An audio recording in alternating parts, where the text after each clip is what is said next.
Hi everybody, Rusty Albertson, Director of Communication for St. Mark the Evangelist Catholic School and Church. We are here with Jolinda Moore. How are you, Jolinda? Great. Jolinda, oh, thank you so much for coming. She is Executive Director of Stewardship and Development for the Archdiocese of Indianapolis. Tell us a little bit about the function of your office down there. Sure, Rusty. So the Office of Stewardship and Development exists in order to assist parishes, schools, and agencies, as well as the Archdiocese itself, in welcoming and cultivating donors into learning about giving to the church and her ministries. Awesome. And at St. Mark, we are blessed in so many ways, like a lot of the churches in the Archdiocese. There are a lot of different mechanisms for people to give of their treasures that they've accumulated, sometimes over their lives, sometimes as they're going. We just kind of went through a capital campaign here, which is kind of one form of giving. I'm very blessed to have very generous parishioners and so forth. But my role here, and one of the hats that I wear, is development director. So we are looking to assist people for their estate planning, for charitable giving, and maybe for a one-time donation outside of their normal tithing. So if you would, give us a little bit of some information on how people can do that, maybe some of the things they should be aware of, and some of the things that will help them be successful and help our ministries. Perfect. So we have 10 hours to get through this? No. So there are many different mechanisms to give, right? So it starts first with our giving of our time and our talents. And we do that because it brings us closer to Christ. The other mechanisms for giving financially are truly endless. You've got your basic gifts of cash, check. Those are readily available funds that people often give. But then there are other different giving tools. So individuals might have gifts of stock, especially appreciated stock. So if you've held stock for more than a year and it's appreciated over time, gifting it is a wonderful way to have your best return on that stock investment. That's one way we serve St. Mark. Anyone who is interested in making a stock gift would through you or directly contact our office, and we work with a broker who generously has a low transaction rate. And every bit of the gift comes back to St. Mark, so we don't hold on to any of that. We're just passing it along. So stock is one form. Other people have charitable IRAs. And then when you reach a certain age, and those ages have changed in recent years, but when you reach the age of, depending on your exact age now, 70 and a half or 72 and a half, you are required to take a minimum distribution. If you take that distribution and it comes to your bank account, then you pay income taxes on that. However, if you take your minimum distribution and roll it over directly to charity, you do not pay income taxes on it. So charitable IRA rollovers are another way that people give. Another popular giving mechanism in the last couple of years is donor-advised funds. Those are funds that are set up. We at the Catholic Community Foundation can set those up for someone with a minimum $5,000 amount. But there are many other entities, Edward Jones, Raymond James, where you establish those funds. It's great for tax benefits, but then each year you can grant out of those. So granting to the church from a donor-advised fund is another way. Right. Some people might be thinking, though, okay, well, those are all great, but either I don't have them or I might need them. I was thinking that. Yeah, those are real concerns. But if you're thinking about the church and you're wondering, how can I make a meaningful gift? You should be thinking about your estate plan. When you think about your estate plan, there are vast options there as well. You could leave the church in your will as a solid gift amount. That gift amount might be $500. Or you might say that you want 10% of the residual value to go. Can you explain what the residual value is? Yep, so residual value is after everything else is paid. Okay. This is the bucket that's left. Then 5%, 1%, whatever that amount is, could be paid out to charity.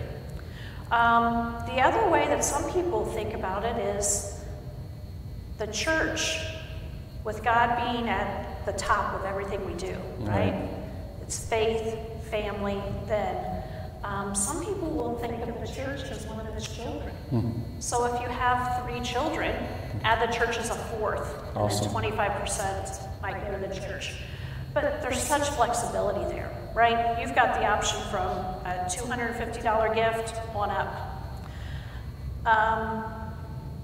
Another way to keep things out of probate, meaning that it doesn't go through the court when things are settled, is if you have a life insurance policy that you no longer will have, that your spouse will not have a need for, that your children won't have a need for, but you have the life insurance policy, you can leave the church as the beneficiary. Yeah. So there's no cost for you to do that today. You just sign your life insurance policy over that St. Mark Evangelist Catholic Church, Indianapolis, Indiana, would be the beneficiary. Wow. You can do the same thing with your IRA. Again, it's no cost to fill out those forms. Right. But it's really sitting down and discovering as a family and personally what's best for you. And I think the conversation, we had a good fortune of speaking earlier in the year when I started this position, and I really appreciate all that you and your staff have done. They've been very helpful. We talked a lot about a will, and how many people don't have wills, and that if someone has no will now, what's a good way to get that started? What's the process of that? So you need to talk to an attorney. There are many online resources, but I think the best thing to do is to talk to a professional. And so the next question is, okay, well, tell me who that is. So I'm going to say, start with your bulletin. Look at your bulletin. Who are your sponsors in your bulletin that say they're estate attorneys? Now, those are in no way been vetted by St. Mark. However, they're people who care enough about the church to advertise. Right. Have a conversation with them. And I think also in a will, we had talked about too, and it has nothing to do with giving to the church, but having how, when you pass on, what you want your service to look like. Do you want to have a Catholic Mass? It's all important to do that as well. Absolutely. So outside of your legal document of a will, I'm sure that in the church, here at St. Mark, do you have forms that people can fill out? I think we do. Perfect. If not, I'm sure you will. We will, yeah. You can communicate. Now, this is not a funeral plan. Right. This is simply, like when someone gets married, they come in and they talk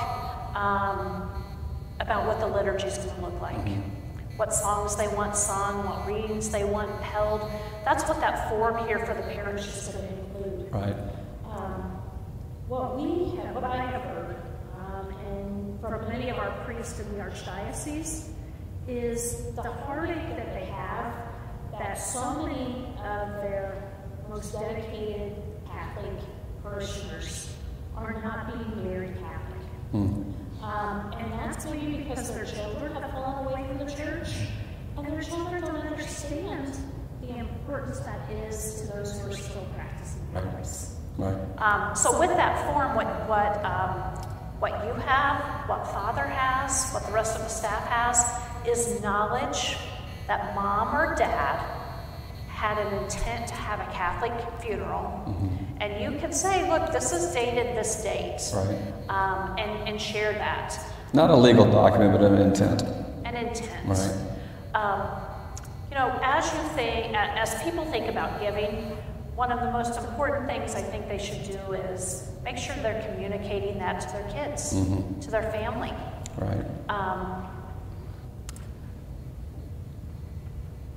In giving, you have the opportunity to show what you care about, right? People say if you look at your checkbook, that explains what's most important to you, or where your priorities are. Kids might not be looking over their parents' checkbooks anymore, right?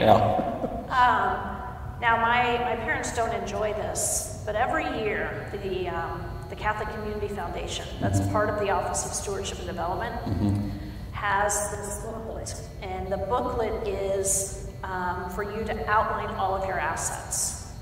It's a booklet we don't want back. It's simply a tool that we provide to people to fill out.